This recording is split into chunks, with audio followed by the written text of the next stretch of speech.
Assalamualaikum warahmatullahi wabarakatuh. Alhamdulillah, nahmaduhu wa nasta'inuhu wa nastaghfiruh, wa na'udzu billahi min shururi anfusina wa min sayyiati a'malina. May yahdihillahu fala mudilla lahu wa may yudlil fala hadiya lahu. Ashhadu an la ilaha illallah wahdahu la syarika lahu wa ashhadu anna Muhammadan abduhu wa rasuluh. Allahumma salli wa sallim ala Muhammad wa ala alihi wa sahbihi ajma'in. Amma ba'd. Terima kasih kepada tuan pengurusi majlis yang dimuliakan Ustaz Hafiz selaku tuan imam, ahli jawatan kuasa masjid, ustaz-ustaz, tuan guru, ustazah, hadirin dan hadirat yang dirahmati oleh Allah Subhanahu wa taala sekalian. Alhamdulillah, kita bersyukur kepada Allah Subhanahu wa taala kerana pada malam ini kita dapat bersama-sama berhimpun dalam kuliah yang pertama yang akan membaca buku yang saya tulis yang bertajuk Metodologi Memahami Hadis. Dan pertamanya kita ucapkan terima kasih banyak kepada Dr. Azmi dan juga Hajah Majini yang jauh berada di Kuala Lumpur yang telah memberikan naskah sebanyak 50 naskah percuma kepada kuliah ini. 50 je lah yang free-nya. Siapa yang dapat tu kena ucap syukur banyak, kan, kena doakan pemberi infak ni lah, kan. Yang tak ada tu kena cari sendiri lah lepas ni, kan. Baik. Sebelum kita nak bincang berkenaan dengan buku ni, saya nak bagi tahu dulu, insya-Allah kuliah saya ni akan ada pada hari Isnin malam, iaitu akan bermula pada pukul 8. Kenapa pukul 8? Sebab kuliah ni asalnya online. Sebab saya datang daripada negeri yang susah sikit nak ceramah, jadi saya buat online. Bila datang ke Perlis ni saya bebas, kan, bebas sikit lah. Orang bagi ruang sikit, ada meja, ada kursi. Kalau tak saya kena beli sendiri meja saya, kursi saya pun kena beli. Jadi kuliah ini diadakan secara hybrid lah. Fizikal pun ada, online pun ada. Jadi kita nak bagi kawan-kawan kita yang online tu masuk dalam kuliah dulu, barulah kita nak mula. Jadi sebab itu kita mula pukul 8 lah. Tapi tengok tadi nampak macam betul-betul cantik lah. Timing tu jemaah tak payah tunggu lama sangat. Sebab Perlis ni dia lambat sikit pada negeri apa, Kuala Lumpur dan Perak, dia lambat sikit waktu dia. Jadi alhamdulillah kita boleh mula. Baik. Metodologi memahami hadis. Ada orang pun kata, Ustaz, metodologi tu apa? Kan? Tiba-tiba duk bincang metodologi. Okey. Metodologi tu kaedah.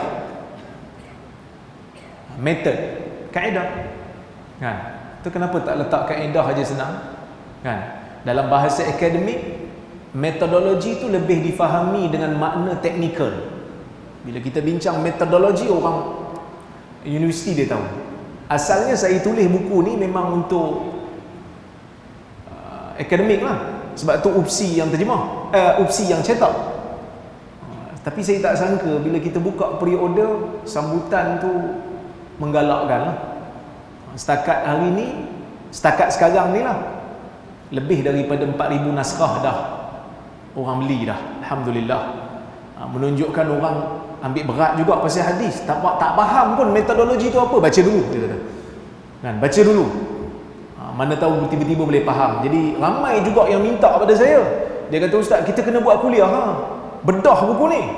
InsyaAllah kita dah mulakan. Sebelum nak pergi kepada yang tu, kita kena faham dulu hadis ni apa dia. Kita kena bagi mukadimah sikit lah. Hadis ni tuan-tuan dan puan-puan rahmati Allah sekalian, dia ada makna bahasa dan dia ada makna istilah. Suara saya jelas ke? Ke dia bergaul? Okey. Boleh lah ya. Saya rasa macam gaung sikit mungkin sebab dia ada doom dia suara masuk dia lantun balik. Baik. Hadis dia ada makna bahasa, dia ada makna istilah. Kenapa ada makna bahasa, kenapa ada makna istilah? Kerana sebelum datang syariat Islam, orang Arab dah cakap Arab lah. Bila datang je syariat Islam, Islam mengambil beberapa perkataan yang tertentu dan diberikan makna yang khusus. Diberikan makna yang khusus untuk satu-satu istilah. Contohlah, salat sebelum daripada kedatangan Nabi Muhammad sallallahu alaihi wasallam, salat ni orang Arab faham doa. Orang Arab sebelum daripada datang syariat dia faham salat doa. Tapi bila mana Allah Azza wa Jal mensyariatkan salat dengan waktu yang khusus, dengan perbuatan yang khusus, maka salat itu telah menjadi satu istilah yang tidak seperti yang difahami oleh orang Arab sebelum daripada datangnya syariat Islam. Dia macam keluarga Malaysia. Perkataan keluarga kan kita dah guna, Malaysia pun kita dah guna. Tapi bila datang Perdana Menteri baru ni, dia ambil dua-dua perkataan tu, dia letak satu makna yang khusus. Keluarga Malaysia ni gagasan politik dia. Dia bukan makna yang kita faham sebelum ni. Sekali orang faham keluarga Malaysia, sejak bila aku kahwin dengan dia? Sejak bila dia jadi saudara aku? Tak, ini satu istilah yang tak difahami, yang mempunyai makna yang khusus. Bukan seperti mana yang kita faham secara literal sebelum daripada datangnya dia. Bila kita sebut makna hadis, hadis ni pada bahasa ada dua makna. Satu, dari sudut bahasa Arab, hadis diddul qadim, lawan sesuatu yang baru, lawan kepada yang lama. Orang Arab bisa sebut sadara hadisan, baru aja terbit. Hadisu ahdin bisyirik, kan dalam hadis Nabi SAW menyebutkan kepada Aisyah, laula anna qaumaki hadisu ahdin bisyirik, kalau tidak kaum kamu wahai Aisyah baru saja terlepas daripada syirik, lahadamtul Ka'bah wa banaituha ala qawaid Ismail, ataupun qawaid Ibrahim, atau kama qala, yang mana aku akan robohkan Kaabah dan bina semula mengikut binaan Nabi Allah Ibrahim. Hadis, perkataan hadis digunakan oleh Nabi SAW merujuk kepada makna bahasa baru. Satu lagi makna hadis, cerita, berita. Hal ataka hadithu Musa. Hadis, cerita yang datang berkenaan dengan Nabi Allah Musa.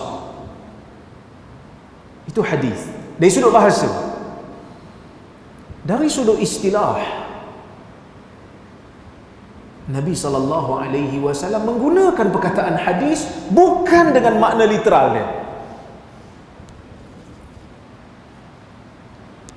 Nabi SAW menyebutkan hadithu anni wa hadithu an ahli alkitab wala haraj. Saya lupa hadis yang Nabi SAW sebut tu.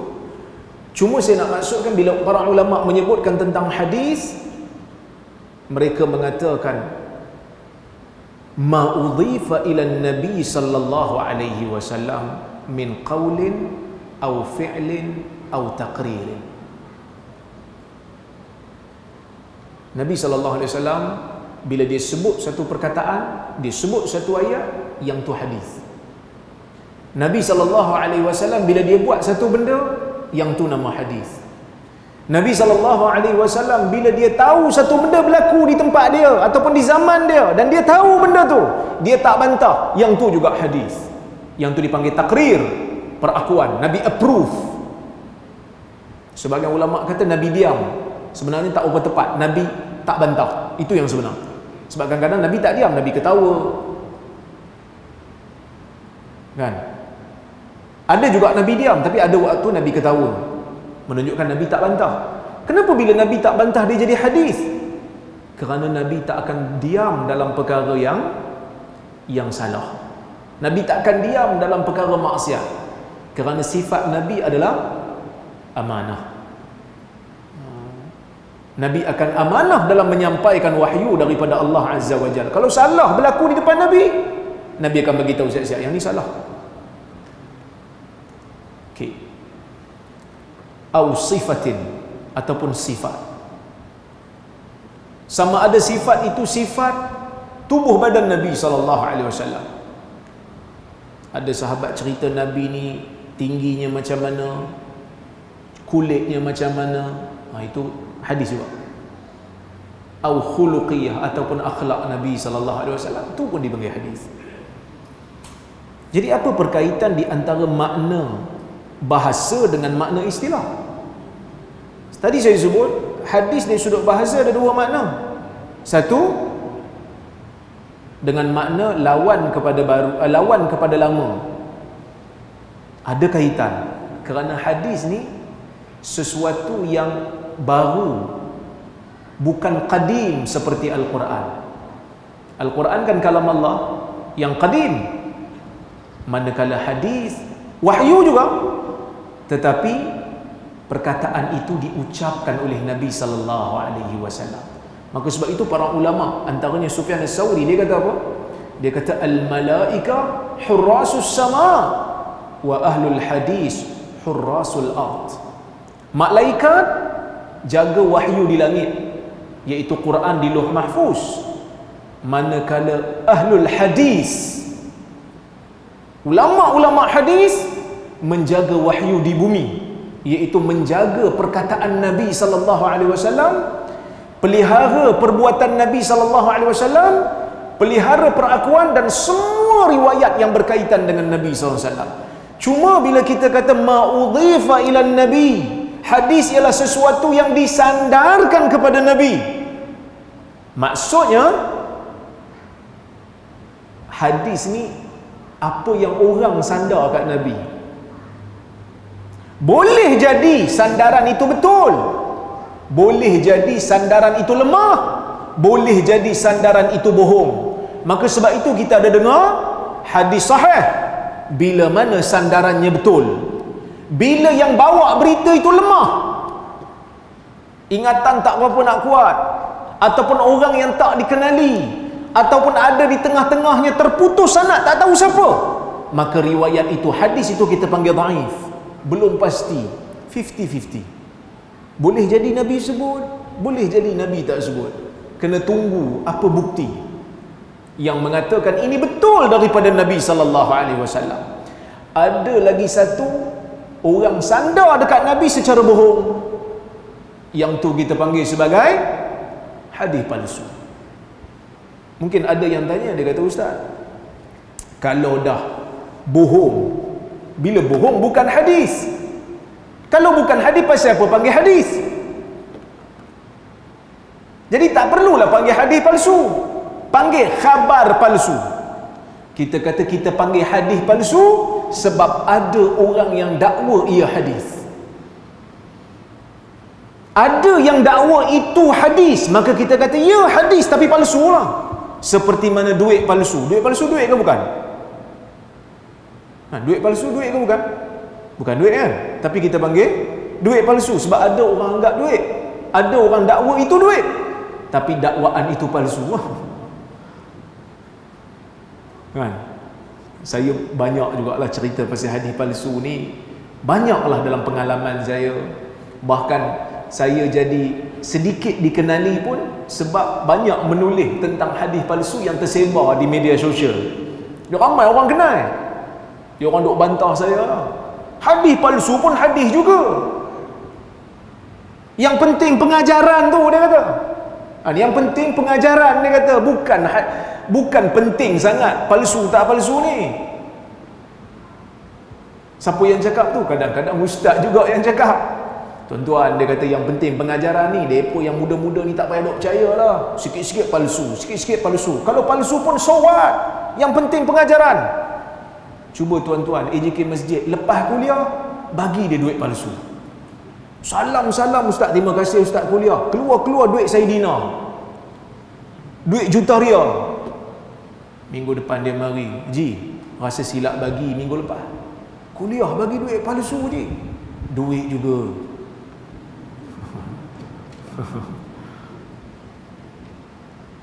Masa tu baru dia tahu penting ataupun tidak tahu palsu dengan tak palsu. Itu hadis. Dia ada satu lagi dalam perkara yang berkaitan dengan hadis ni yang kita panggil sebagai ulumul hadis. Ilmu hadis. The science of hadis. Hadis satu benda. The science of hadis satu benda yang lain. Apa itu science of hadis? Kata Ibn Hajar, dia kata al-ilmu bil qawaid allati yu'rafu biha ahwalus sanad wal matan.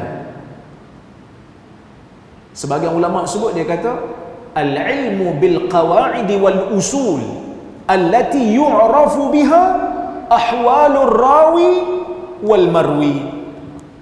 Apa maksud dia?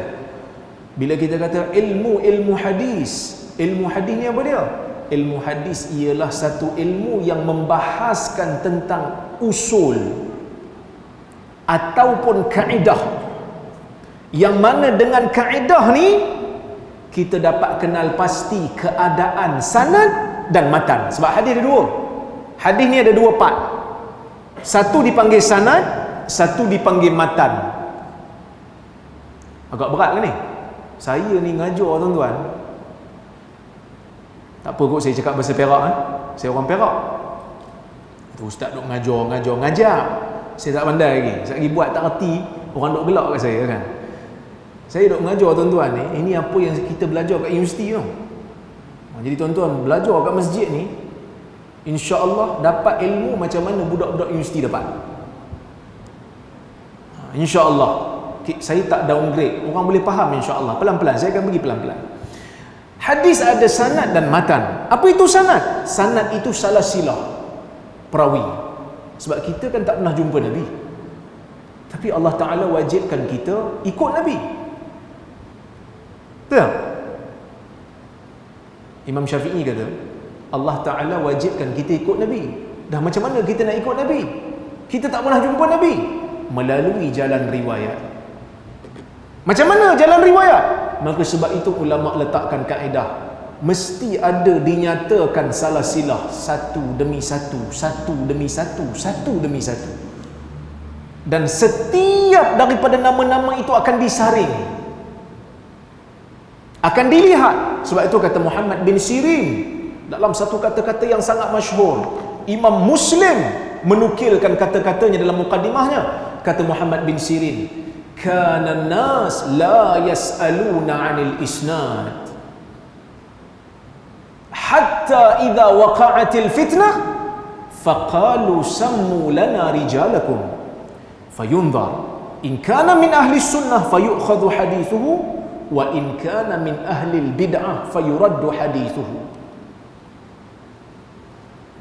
Muhammad bin Sirin ni tabi'in, anak murid kepada Abu Hurairah. Dia kata apa? Manusia tak pernah tanya pun tentang sanad.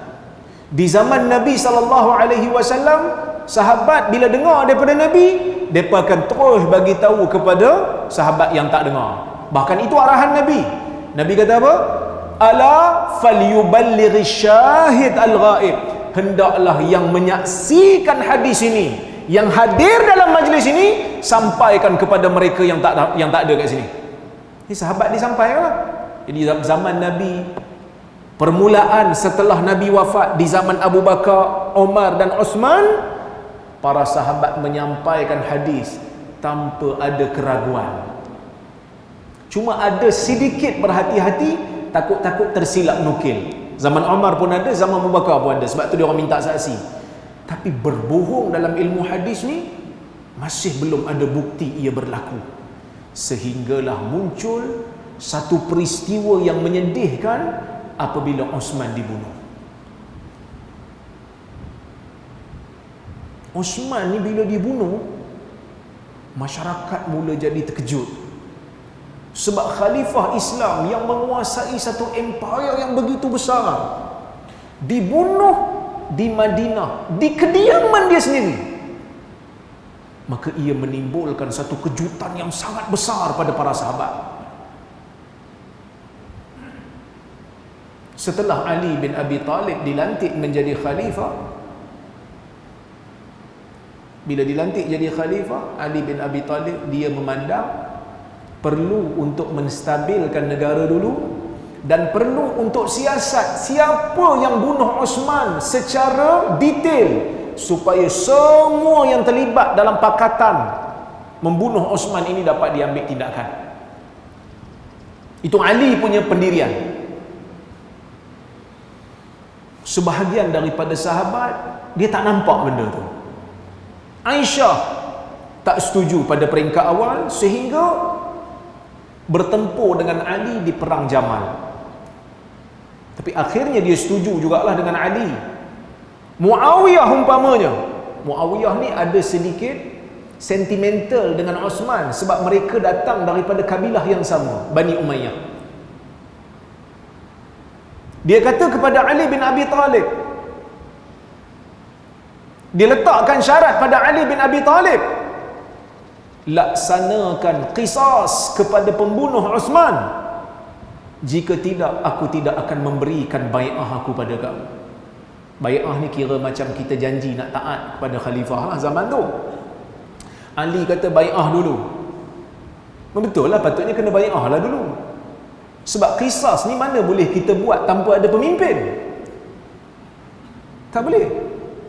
Kisah bunuh mana boleh buat, mesti ada pemimpin kan. So kita kena bai'ah lah dulu. Sebab itu Ahli Sunnah wal Jamaah kata dalam isu ni Ali betul. Tapi kita tidak mencela Muawiyah. Cuma ada satu golongan yang sangat benci kepada Muawiyah, yang pro kepada Ali, iaitulah golongan Syiah. Asalnya mereka ni tak puas hati sebab Muawiyah lawan Ali dan mereka pro kepada Ali. Tapi akhirnya membawa kepada satu sentimen bina satu agama baru. Syiah ni dia tak pakai Sahih Bukhari kita ni. Syiah ni dia tak pakai Sahih Muslim ni. Dia tak pakai Abu Daud, Tirmizi, Nasai, Ibnu Majah. Dia tak pakai. Sebab apa tak pakai? Sebab walaupun pada asalnya mereka muncul disebabkan ketidakpuasan hati, disebabkan politik, akhirnya ia membawa kepada doktrin akidah.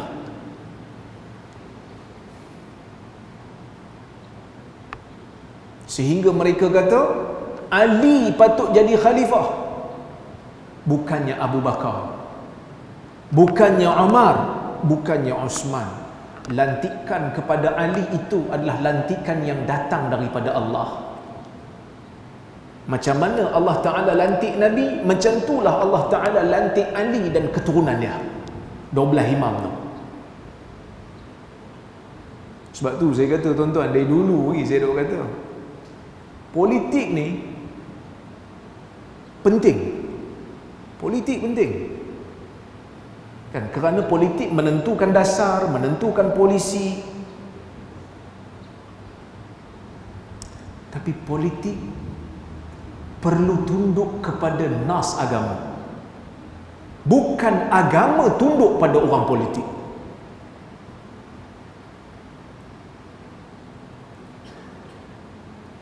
Dan saya banyak menegur sebahagian daripada mereka yang menggunakan nas-nas agama untuk mewajarkan tindakan politik. Bukan kita marah orang politik guna nas agama kalau dia guna cara betul, okay. Tapi masalahnya bila guna cara tak betul ini, kita rasa macam tak selesa. Tanggungjawab kita untuk bagi tahu. Sebab nanti kita bimbang, dia akan membentuk satu akidah seperti mana golongan Syiah. Kan? Apa yang disebutkan oleh pemimpin mereka umpamanya, dibacakan ayat Quran, akan dianggap inilah satu-satunya tafsiran. Siapa yang tak setuju dengan tafsiran ni, musuh agama. Kita tak mahu macam tu. Sedangkan tafsiran tu boleh kita berbeza lagi. Nampak? Dulu kita pernah buat satu wacana. Dulu saya presiden NGO juga, Pertubuhan Kebajikan IQ. Kita buat politik ni akidah ke fiqh. Masa tu teruk saya kena bila saya kata politik tu bukan akidah, politik tu fiqh. Teruk saya kena. Dia kata apa benda ni, politik tu akidah lah. Kalau akidah dia takkan berubah. Akidah mana berubah? Tapi sekarang politik berubah tak? Berubah. Kita pangkah lain, yang jadi kerajaan lain. Contoh jangan tanya saya pangkah apa. Cuma ada orang kata dulu saya pangkah lain, yang menang lain, yang jadi kerajaan orang lain.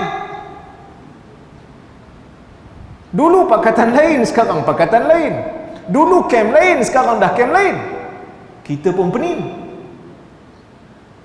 Kerana itulah sifat politik. Ijtihadi kebanyakannya. Ijtihad. Kita rakyat tengok mana satu yang kita rasa sesuai, yang kita rasa betul. Yang ni betul tafsiran ni, kita follow. Tapi janganlah sampai kafir mengkafir. Kan? Ini yang kita tak mau. Kerana telah berlaku awal dulu golongan Syiah yang berbeza asalnya dari sebab politik, tapi akhirnya membentuk satu akidah yang baru. Dan sebahagian daripada golongan Syiah yang awal ni, mereka nak cari pengaruh. Yalah kan, bila kita dah buat satu gerakan, kita kena ada pengaruh lah. Jadi mereka tengok Quran dah ada dalam mushaf, tak boleh nak tambah, tak boleh nak kurang. So mereka tengok hadis. Oh, hadis ni banyak lagi yang masih diriwayatkan daripada mulut ke mulut. Maka mereka kata ini ruang untuk kita cipta hadis dan sandarkan kepada Nabi SAW. Maka sebahagian daripada golongan Syiah memalsukan hadis dan menyandarkannya kepada Nabi SAW. Sehingga Imam Syafi'i kata, aku tak pernah tengok ahli bid'ah yang kuat menipu melebihi golongan Syiah. Tak ada. Golongan Syiah lah paling kuat menipu. Paling kuat reka hadis golongan Syiah lah, dia kata dalam bab agama ni. Sehingga mereka mencipta satu hadis, man lam yaqul inna aliyan khairul bashar faqad kafar. Sesiapa yang tidak mengatakan Ali sebaik-baik manusia, maka dia kafir. Ni hadis palsu. Maka para ulama meletakkan kaedah, bila nak baca hadis kena letak sanad. Bila nak baca hadis kena letak sanad. Sebab tu Muhammad bin Sirin kata, sammu lana rijalakum, namakan kepada kami perawi-perawi kamu. Bagi tahu siapa yang bagi tahu kat awak benda ni. Siapa yang bagi tahu kat awak ni daripada Nabi sallallahu alaihi wasallam. Ada seorang pemuda nama dia Bushair al-Adawi. Dia baca kepada Ibnu Abbas radhiyallahu anhuma, Ibnu Abbas, kerana bapaknya pun sahabat Nabi, iaitulah Al-Abbas. Ibnu Abbas ni dibacakan kepada dia oleh Bushair hadis. Qala an-nabiy sallallahu alaihi wasallam faja'ala Ibnu Abbas lam ya'dhan li hadithi. Ibnu Abbas tak dengar pun hadis, dia buat tak erti. Bushair ni dia marah, dia kata, ya Ibnu Abbas, uhaddithuka bihadithin min Rasulillah sallallahu alaihi wasallam wa anta la tasma'. Hai Ibnu Abbas, aku bacakan kepada kamu hadis daripada Nabi sallallahu alaihi wasallam, kau tak dengar? Dia marah sebab dia baca. Ibnu Abbas kata, inna kunna marrah idza sami'na hadithan min Rasulillah sallallahu alaihi wasallam ibtadaratna lahu absaruna wa asghayna ilaihi biadhanina.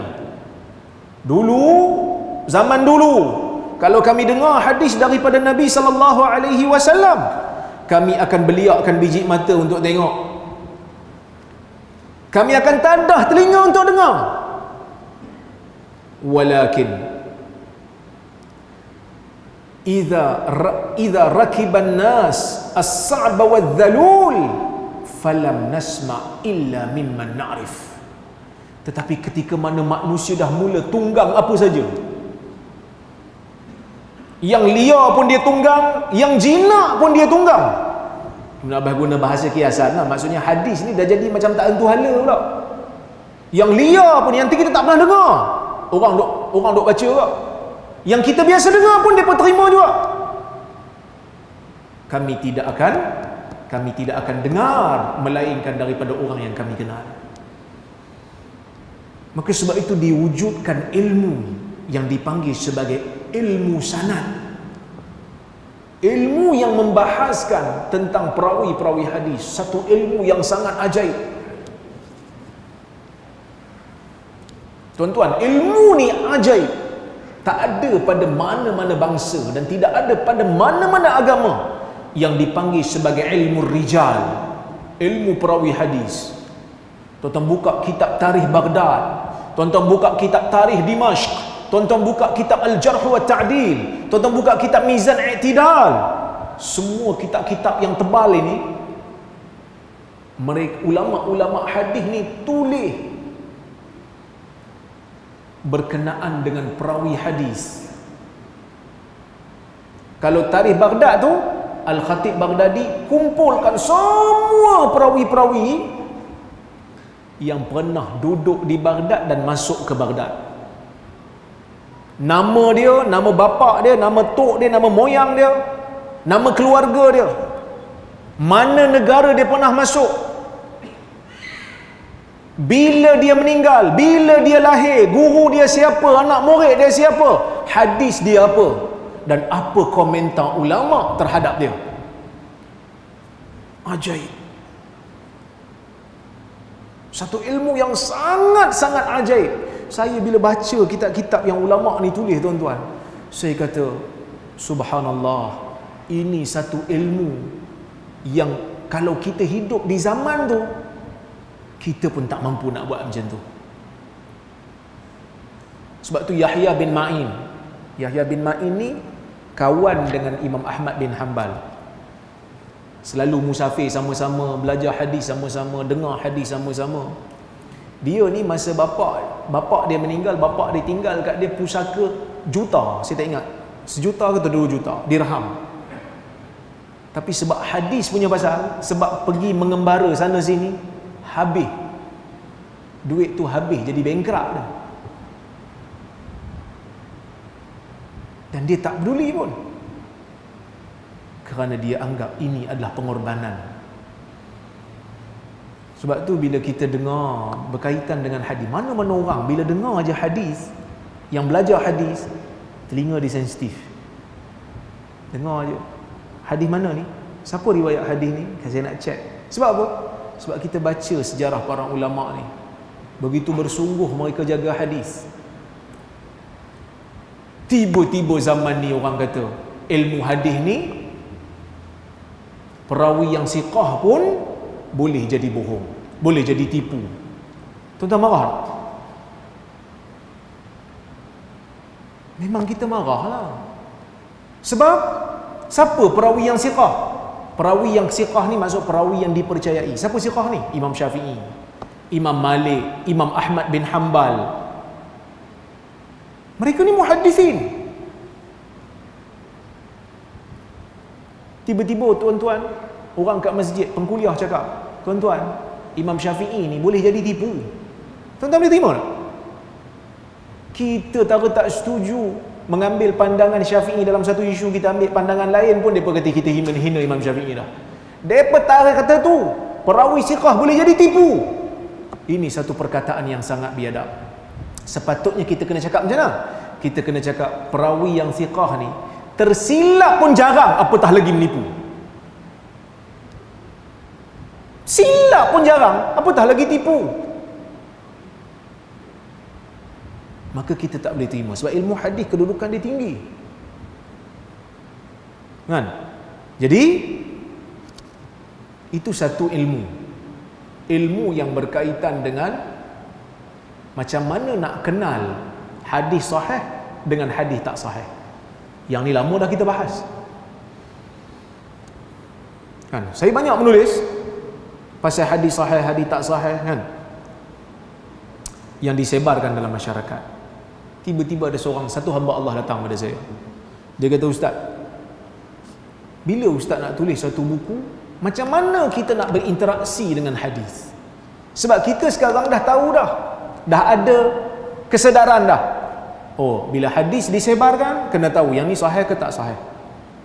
Alhamdulillah, masyarakat dah mula ada kesedaran tu. Sekarang kita nak tahu pula macam mana cara nak interaksi dengan hadis tu. Sebab tu saya sebut kat depan tu, apabila hadis sahih, pemahaman juga kena sahih. Dan nak faham hadis ni perlu ikut kaedah yang digariskan oleh para ulama. Kerana hadis ni sahih tak sahih tu baru step pertama.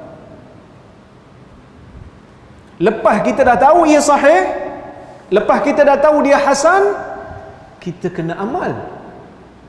Bila nak amal kena faham dulu. Sebab itu para ulama hadis zaman dulu mereka menekankan tentang kepentingan memahami hadis dengan pemahaman yang betul. Saya bawakan beberapa kalam ulama. Mereka mengatakan seperti mana Ali ibn al-Madini, guru kepada al-Imam al-Bukhari. Guru kepada al-Imam al-Bukhari, nama dia Ali ibn al-Madini. Dia kata apa? Dia kata at-tafaqquh fi ma'anil hadis nisful ilm wa ma'rifatur rijal nisful ilm. Memahami makna hadis separuh daripada ilmu hadis lah. Mengenal perawi-perawi hadis separuh lagi ilmu. Tadi saya bincang pasal mengenal perawi hadis. Nak tahu makna hadis kena faham kaedah. Kaedah ni dan maknanya, memahami makna hadis separuh lagi. Kemudian Al-Hakim kata, min ilmi al-hadis ma'rifatu fiqh al-hadis idh huwa thamratu hadhihi al-ulum wa bihi qiwamu syariah. Al-Imam Al-Hakim, seorang ulama hadis juga, Al-Hakim An-Naisaburi, ulama hadis besar, pengarang kitab Al-Mustadrak. Dia kata di antara cabang ilmu hadis itu ialah mengetahui makna hadis. Sebab ada juga di zaman dulu golongan yang hanya ambil peduli tentang nak ambil sanad banyak-banyak, tapi fahamnya tidak. Golongan ni dikritik oleh Ibnul Jauzi dalam kitab dia Talbisu Iblis. Hadis banyak, sanad banyak, tapi fahamnya tidak. Sedangkan periwayatan itu kita jaga betul-betul, nak tahu, nak beza yang sahih dengan tak sahih untuk amal, untuk faham. Jadi faham tu penting. Dia kata di antara cabang ilmu hadis ialah mengetahui fiqh terhadap hadis, kerana ia merupakan samra hadhil ulum, hasil bagi ilmu ini. Hasil bagi ilmu. Kita nak belajar hadis banyak-banyak ni untuk apa? Untuk faham. Untuk apa nak faham? Faham sebab nak amal. Okey? Wa bihi qiwamu syariah, dan padanya lah tertegaknya syariat. Kerana kalau syariat ni satu benda yang tak faham, macam mana kita nak amal? Bila tak ada amalan, maka akan terbinasalah syariat. Dan Allah Ta'ala pelihara syariat ni daripada binasa.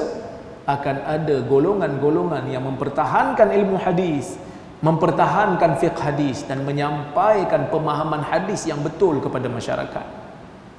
Ya, itu yang disebut oleh Al-Hakim. Al-Imamul Khattabi, pengarang kitab Ma'alimus Sunan, dia kata apa? Dia kata ba'da ma'rifati sihhatil hadis yajibu ishtighalu bi fahmihi إذ هو ثمرة هذا العلم فإن الأساس bidunil bina baitun kharib. Dia kata, setelah mengetahui kesahihan sesebuah hadis, setelah kita faham hadis ni sahih ke tidak, datang pula kewajipan untuk kita berusaha untuk faham hadis tu. Dah tahu sahih, baru faham. Dulu dalam kelas, masa saya kat Jordan dulu lah, masa dalam kelas ada satu hadis tak sahih, palsu. Kami duk bincang-bincang dengan Syekh. Syekh kata hadis ni palsu. Ada seorang sahabat saya lah dalam kelas tu, dia tanya, Syekh, apa makna hadis ni?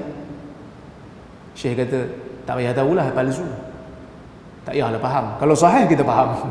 Sebab nak memahami hadis ni memerlukan kepada kesungguhan juga. Kan, memerlukan kepada kesungguhan. Contohnya macam ada kadang-kadang perawi yang tersilap faham sesebuah hadis. Kadang-kadang perkataan tu betul dia ucap, tapi dia silap faham. Contohnya ada riwayat yang mengatakan Nabi SAW yusalli ilal anazah. Nabi salat menghadap tombak. Kan Nabi bila salat dia akan jadikan sesuatu sebagai sutrah depan dia. Ada kabilah nama Anazah, dia kata Nabi salat menghadap kabilah kami. Dia tersilap faham. Azan apa? Okey, kita bagi azan dulu lah.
Kita sambung sikit lagi tuan-tuan. Ni tak masuk lagi buku ni. Saya baru bagi mukadimah. Kan, selagi bila masuk benda-benda ni tak bagi mukadimah dulu, lagilah pening. Kan? Jadi saya tak mau pening tu berlaku. Jadi saya bagi tahu mukadimah dulu, di mana kedudukan ilmu hadis. Hadis tu apa? Selagi bila dah hujung, dah sampai muka surat yang paling hujung, dia tanya, "Ustaz, hadis tu apa?" Kacau. Ustaz duk cerita pasal hadis ni. Hadis tu apa? Kacau. Saya tak mau. Saya tak naklah macam tu berlaku. Jadi saya bagi tahu awal-awal supaya tuan-tuan tahu kedudukan ilmu hadis. Sebab kadang-kadang dia kata, ustaz, yang ni ilmu berkenaan dengan metodologi, yang sahih dengan tak sahih tu apa pula? Yang tu step awal, first step, nak tahu berkenaan dengan hadis ni sahih tak sahih, dan baru kita nak faham. Sekarang ni step yang kedua, masuk dua kaki, dah tahu sahih, dah tahu hasan, kita nak amal. Nak amal kena faham dulu. Okey, baik. Kata Al-Imam Al-Khattabi, dia kata, setelah kita tahu sesebuah hadis itu sahih, barulah datang kewajipan untuk kita berusaha nak faham. Kerana dia kata inilah hasil daripada kita duk mengaji hadis banyak-banyak ni, sebab kita nak faham untuk amal. Kerana dia kata fa innal asas bidunil bina, kerana asas tanpa binaan baitun kharib, satu binaan, satu rumah yang rosak. Asas ada, binaan tak ada. Kita dah bincang pasal asas, sahih ke tak sahih, nak bina amalan tak ada. So dia tak akan jadi satu ilmu yang bermanfaat. Ya, dia akan berlaku satu ilmu yang bermanfaat. Ibnu Hajar mengatakan, fal haq anna kullan minhuma fi ilmi al-hadith muhim la rujhana li ahadihima 'ala al-akhar. Ibn Hajar dia mengatakan, sebenarnya dia tengah bahas mana satu ilmu yang penting. Nak tahu hadis sahih tak sahih penting ke, ataupun nak tahu berkenaan dengan pemahaman hadis penting? Ibn Hajar kata yang sebenarnya kedua-duanya penting. La rujhana ahaduhuma 'ala al-akhar atau li ahadihima 'ala al-akhar. Tidak ada yang lebih daripada yang lain. Nak tahu sahih tak sahih pun penting, nak faham dia pun penting. Okey. Maka saya katakan di sini, kalau tengok mukadimah tu, hadis Nabi SAW merupakan sumber kedua dalam sistem perundangan Islam. Sumber kedua ni datang selepas Quran lah. Awal asal Quran. Tapi bila kita tengok Quran, ada benda-benda dalam Quran yang kita tak dapat faham dan amal praktik, melainkan setelah datangnya sunnah. Maka sebab itu dalam Al-Quran Allah Ta'ala suruh taat kepada Rasul. Kerana apa? Kerana Rasul membawa as-sunnah, Rasul membawa hadis. Kalau tak, macam mana kita nak salat? Kalau tak, macam mana kita nak buat haji? Kalau tak, macam mana kita nak urus jenazah? Urusan jenazah detailnya dalam hadis. Bahkan ada benda-benda dalam Quran yang Allah Ta'ala suruh kita buat, kita tak akan boleh buat melainkan mesti rujuk kepada hadis Nabi SAW. Umpamanya bila Allah Ta'ala kata was-sariqu was-sariqatu faqta'u aydiyahuma, pencuri lelaki dan perempuan hendaklah kamu potong tangan. Potong tangan pencuri ni ada dalam Quran. So nak potong kat mana? Bila Tuhan kata potong tangan tu, potong tangan mana? Mana tangan? Sini ke sini pun tangan, sini ke sini pun tangan, sini ke sini pun tangan, sini pun tangan. Kalau kita tak pakai hadis, tak tengok pada hadis, ikut sukalah. Kau dapat hakim yang bad mood semalam, MU kalah, potong sampai ketiak, kan? Kalau dapat hakim yang insaf sikit, dia kata tak apalah, kita potong anak kuku je lah, bagi dia. Tengok jugalah berapa banyak dia curi. Kalau curi bilion-bilion, maka kita cabut dengan bulu-bulu ketiak dia sekali, contoh, kan? Maka tidak ada pemahaman yang standard. Tidak ada pemahaman yang standard terhadap hukum. Oleh kerana itu datangnya hadis Nabi SAW memotong daripada pergelangan tangan. So selesai. Hadis itu penting. Jadi bila nak faham Quran, kena faham hadis. Kalau ilmu takhrij menjamin kesahihan, buku yang saya tulis ini memberikan overview, memberikan pengenalan asas macam mana para ulama ni nak faham sesebuah hadis daripada angle yang berbeza. 9 angle para ulama tengok. Macam mana ustaz tahu? Macam mana ustaz tahu? Sebahagian ulama seperti Al-Imam ataupun Al-Syekh Yusuf Al-Qaradawi ada menulis satu kitab. Nama dia Kaifa Nata'amal Ma'as Sunnah. Bagaimana kita nak berinteraksi dengan sunnah. Dia menyebutkan sedikit daripada kaedah nak faham hadis secara ringkas. Ada lagi ulama-ulama lain semasa ni, zaman moden ni, yang memperincikan.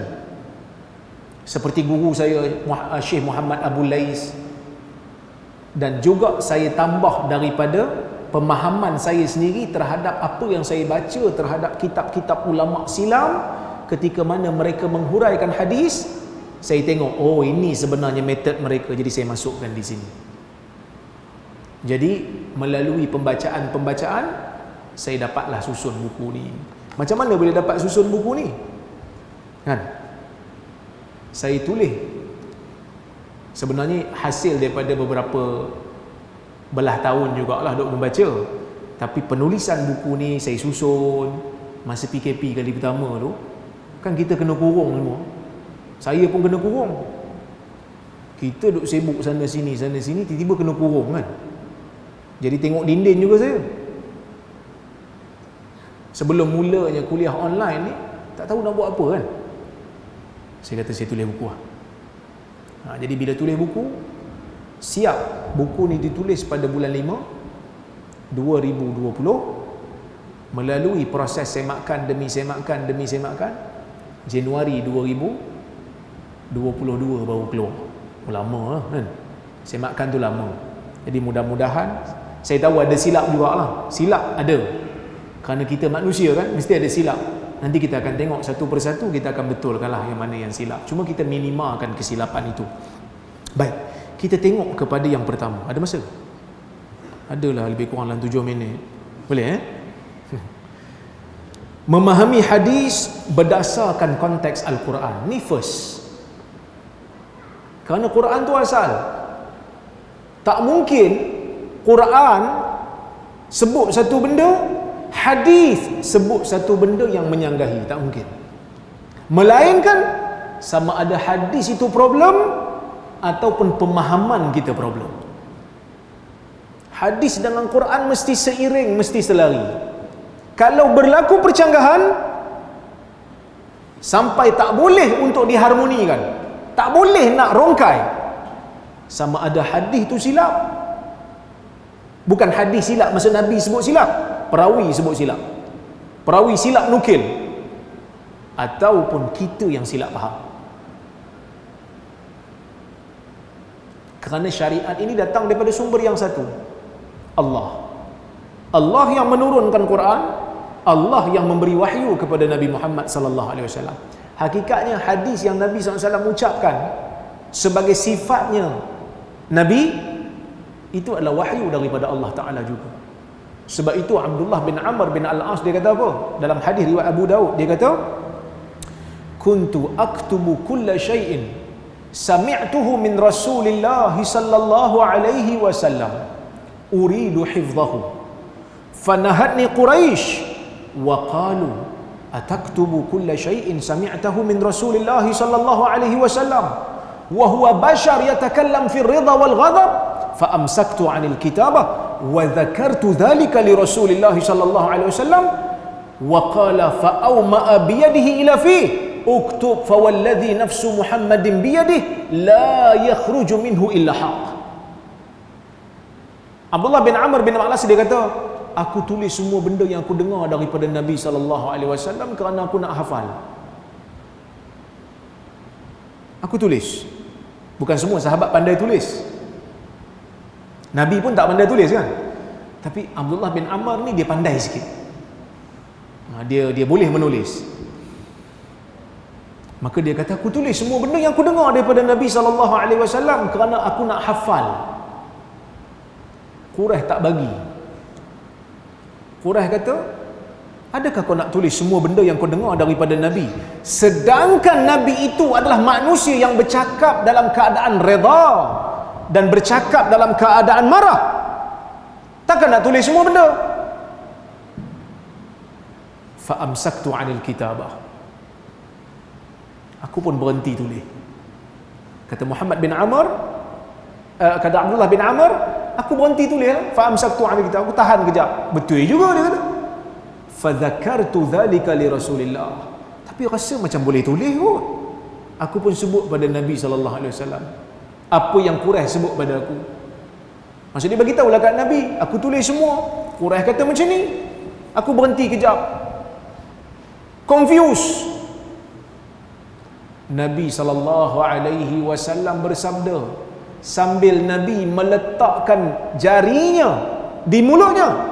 Nabi kata, tulis, demi Tuhan yang diri Muhammad berada di tangannya, tidak keluar daripada ini, yakni mulut Nabi SAW, melainkan kebenaran. Maka apa yang terbit daripada mulut Nabi SAW atas sifat dia sebagai Nabi adalah wahyu daripada Allah. Ya, adalah wahyu daripada Allah Subhanahu wa taala. Baik, maka tak mungkin hadis akan menyanggahi Quran. Tak mungkin hadis yang sahih akan sanggah Quran. Maka saya sebut, Al-Quran merupakan sumber utama dalam Islam, dan As-Sunnah pula berfungsi untuk memperinci dan menjelaskan tuntutan yang terdapat dalam Al-Quran.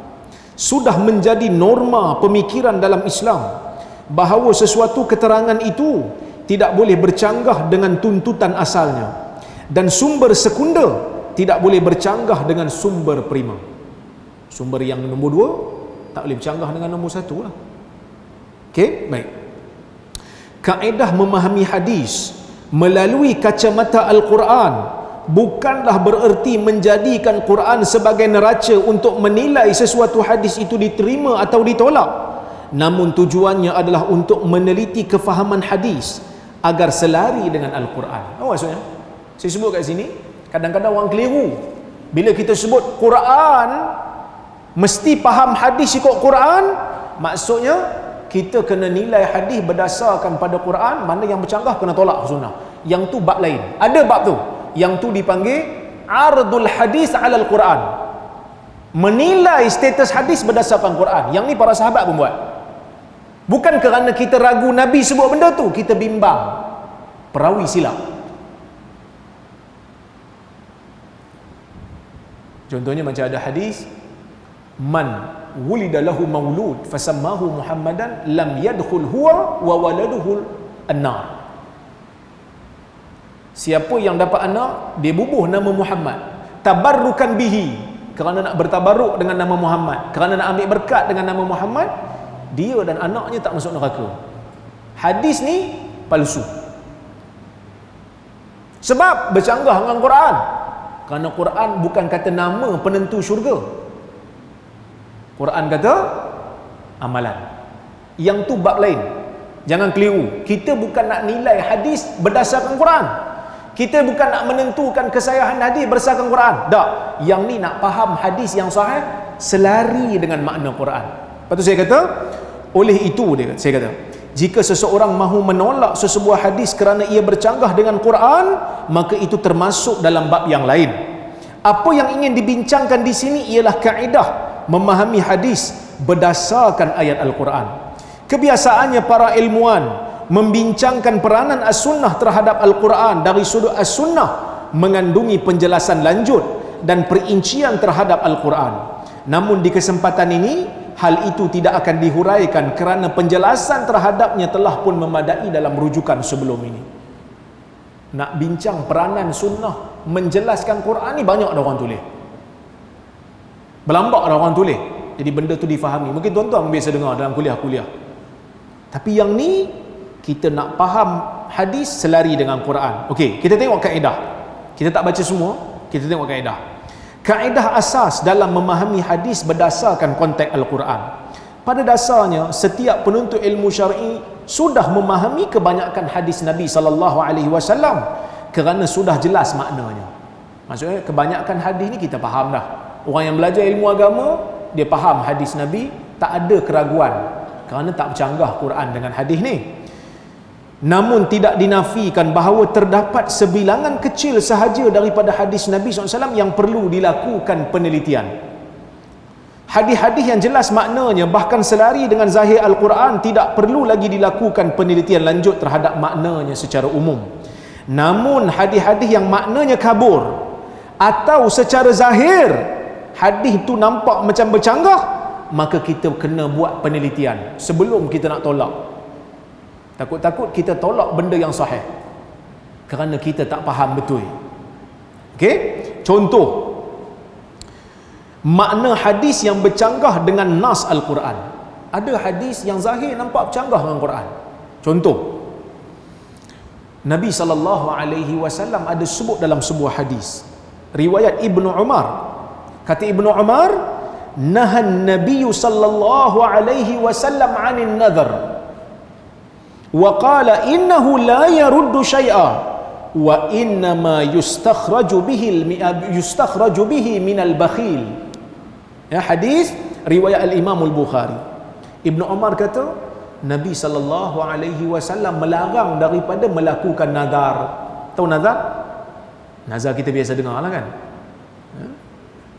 iaitu mewajibkan sesuatu yang tidak wajib daripada ibadat kerana Allah. Itu nazar. Okey. Maka Nabi SAW kata Ibnu Umar melarang perbuatan bernazar. Dan Nabi SAW bersabda, innahu la yaruddu syai'a. Nazar tidak dapat menolak sesuatu apa pun. Innama yustakhraju bihi minal bakhil. Sebaliknya, nazar itu dikeluarkan daripada orang yang kedekut. Tak faham? Biasa orang nazar kenapa? Saya ni ustaz, nazar ustaz, dia kata, kalau anak saya lulus periksa, saya nak buat ni, saya nak buat ni. Kan kedekut tu. Hang buat je lah, tak payahlah tunggu dapat keputusan bagus baru nak buat. Nazar ni dia tak ubah takdir pun. Itu maksud Nabi. Nabi larang. Dan Nabi kata, ni perbuatan orang kedekut, berkira dengan Tuhan. Nak ibadat pun nak kena tunggu something datang baru nak buat. Kerah ni. Maka saya kata di situ, daripada hadis ini jelas ia memberi isyarat bahawa nazar itu adalah perkara yang dilarang dan tak disukai oleh Nabi SAW. Sebab Nabi kata bakhil. Perbuatan bakhil ni kan tak bagus. Kan? Kedekut kan tak bagus. Nabi itu pemurah. Nabi tak suka orang kedekut. Okey. Namun makna ni bercanggah dengan firman Allah Ta'ala. Kita bila baca first ni, kita nampak macam nazar ni tak bagus. Sebab Nabi tak suka. Bila kita baca Quran, Allah Ta'ala puji golongan al-abrar. Golongan yang Allah Ta'ala sebut sebagai golongan yang baik. Allah Ta'ala kata, di antara sifat golongan yang baik dalam Al-Quran, Allah Ta'ala kata, yufuna bin nadhr wa yakhafuna yawman kana syarruhu mustatira. Di kalangan orang-orang yang baik itu ialah sifat mereka menyempurnakan nazar. Mereka menyempurnakan nazar, serta mereka takutkan hari yang azab siksanya merebak di sana sini. Maksudnya hari kiamat lah.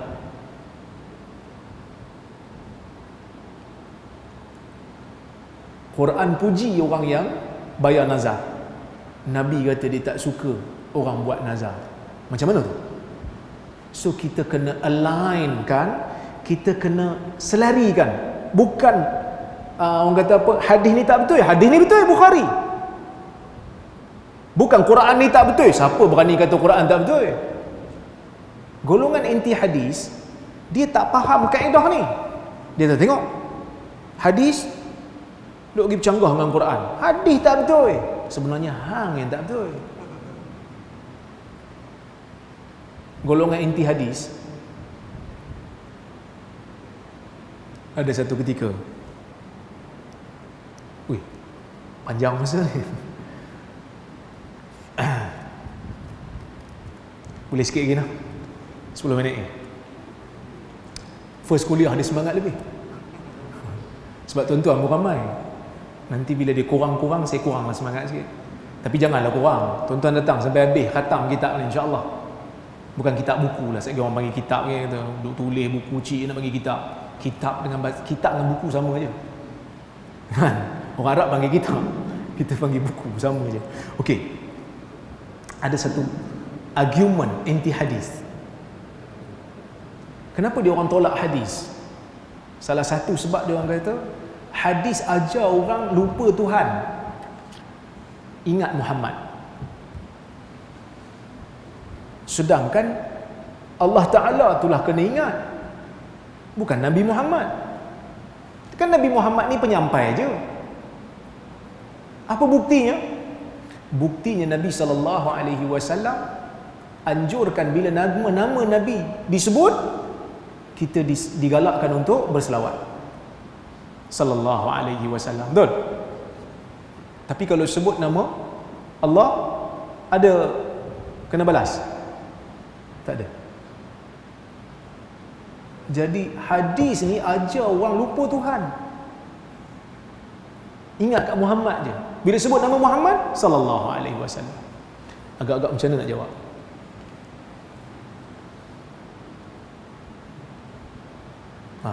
Agak-agak kalau tuan-tuan pergi makan dekat Kuala Perlis, tengah tunggu ikan ni, tiba-tiba kawan duk sebut macam ni, betul juga no?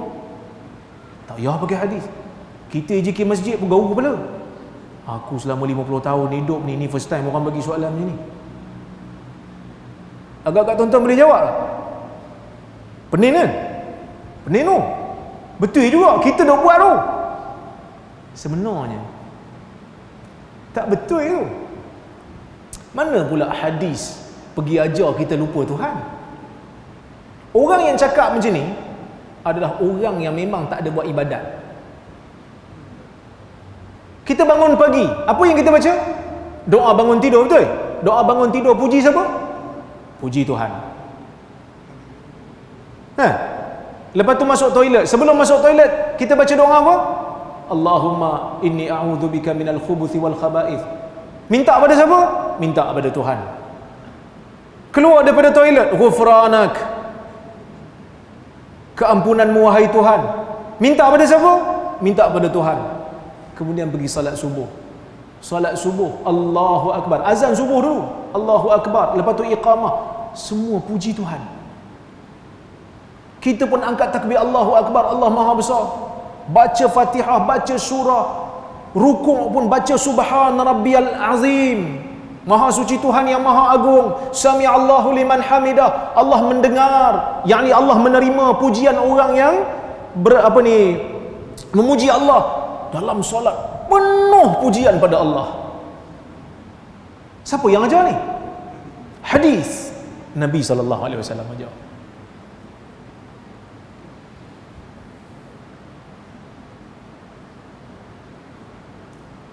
Lepas daripada salat, Assalamualaikum warahmatullahi. Assalamualaikum warahmatullahi. Kita baca apa? Astaghfirullah. Astaghfirullah.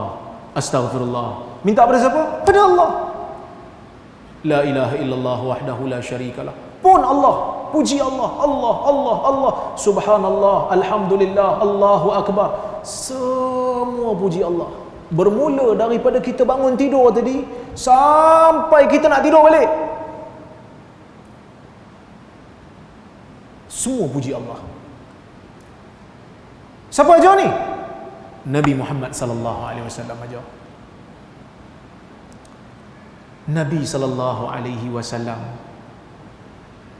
yang mengajarkan kepada kita kebaikan, yang ajar kita satu benda yang kita tak perlu bayar. Tuan-tuan nak jadi kaya kena masuk training bisnes ataupun kena masuk KUIP, degree bisnes, belajar macam mana nak niaga, kena bayar yuran. Sebab nak bisnes ni ada ilmu pemasaran, ilmu macam mana nak packaging, macam-macam jenis ilmu, kena bayar. Sebab orang buat bisnes nanti dapat untung tu boleh jadi kaya, so kena bayar. You kena bayar yuran untuk dapatkan ilmu ni. Tapi Nabi SAW ajar kita satu benda, untung di akhirat selama-lamanya. Pernah bayar? Kita tak bayar. Cuma Nabi minta apa? Nabi SAW minta kita banyakkan selawat pada dia. Sebab apa? Tanda terima kasih kita kat dia. Kerana dia dah ajar kita satu benda yang boleh mengelakkan kita daripada azab neraka Allah. Bayangkan kalau Nabi tak datang ajar kita dan kita tak kenal Nabi siapa, selama-lamanya dalam neraka kerana kita menjadi kafir. Azab yang tidak pernah terhenti untuk orang yang kufur kepada Allah Azza wa Jalla. Tapi Nabi SAW ajar dan kita terima secara percuma. Bila Nabi suruh selawat kat dia? Tak tertentu masa. Cuma Nabi kata dalam salat sekali. Dan bila namanya disebut. Dan kalau boleh hari Jumaat perbanyakkan. Hari-hari lain pun perbanyakkan, tak apa. Kan? Tidak tentu bilangannya. Kerana zikir lain tu untuk Allah. Dan zikir selawat ni ucapan seolah-olah kita menghargai Rasul kerana mengajar kita kebaikan yang tidak ada tandingannya. Dan di dalam selawat tu pun ada nama Allah. Allahumma salli ala Muhammad. Tuan-tuan selawat macam mana? Macam tu lah kan? Ataupun sallallahu ala Muhammad. Ada nama Allah situ. Kau mana yang kata dia ajar kita lupa Allah? Dalam selawat tu pun ada nama Allah. Ajaib geng-geng anti hadis. Ajaib. Hang kok mana mengaji ni?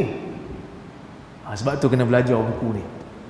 Mudah-mudahan pemahaman kita tu selari dengan kehendak hadis, kehendak Quran, selari. Okey.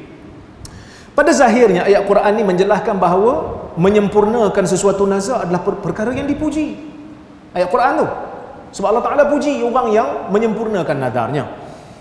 Bagaimana mungkin Al-Quran memuji orang yang menepati ataupun melakukan perkara, memenuhi perkara yang Nabi SAW tak suka? Maka di sinilah para ulama meletakkan satu pemahaman supaya selari kedua-duanya, iaitu dia kata oleh itu pujian yang diberikan oleh Al-Quran kepada orang yang menepati nazar atau melunaskannya menunjukkan perbuatan tersebut paling kurang diharuskan. Maksudnya nazar ni sebenarnya tak ada masalah pun, cuma kefahaman kita perlu dibetulkan. Apa dia? Pemahaman ni bila kita selaraskan, makna hadis ni mesti difahami berdasarkan konteks yang selari dengan pemahaman Quran, iaitu nazar ni asasnya tidak dicela, namun ia dilarang dalam dua keadaan. Yang Nabi SAW tu dilarang nazar ni bila dia jadi dua keadaan. Yang pertama, bila seseorang itu beriktikad, percaya nazar tu yang mengubah takdir. Sebab aku nazar lah ni, sebab tu Tuhan bagi. Itu pertama. Maka dia telah melakukan sesuatu benda yang tak betul. Yang kedua, seseorang itu bernazar untuk lakukan satu amalan seperti salat, puasa, sedekah setelah tujuannya untuk dapat balasan yang dikehendakinya tercapai. Maksudnya nazar yang diikat dengan sesuatu, tu tak digalakkan. Tapi kalau nazar mutlak, saya nazar lah esok nak buat ini dan ini, tanpa sebab apa, saja nak wajibkan diri, tu tak salah. Tapi kalau ikat dengan sesuatu, maka tu tak digalakkan. Nampak macam orang yang mensyaratkan ibadat mesti dapat sesuatu habuan, maka tu tak digalakkan. Wallahu ta'ala a'lam. InsyaAllah kuliah yang akan datang minggu depan, jika ada umur dan kesempatan, kita akan sambung makna zahir hadis yang bercanggah dengan maqasid asy-syariah. Wallahu ta'ala a'lamu bis-shawab.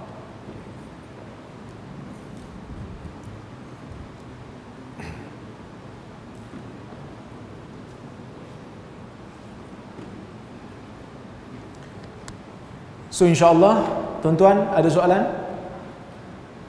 Tak ada? Kita pun dah lewat dah, 15 minit saya lewat. InsyaAllah kita berhenti di sini dulu. Saya mohon maaf kalau ada terkasar bahasa tersilap kata. Terima kasih kepada pengurusi masjid, terima kasih kepada semua AJK masjid yang menganjurkan kuliah kita pada hari ini. Terima kasih kepada Global Ihsan yang juga menganjurkan program ini ataupun majlis ini di online. Kita doakan mudah-mudahan Allah Ta'ala berkati kita semua. Aqulu qawli hadha wa astaghfirullahal azim li wa lakum. Wassalamu alaikum warahmatullahi wabarakatuh.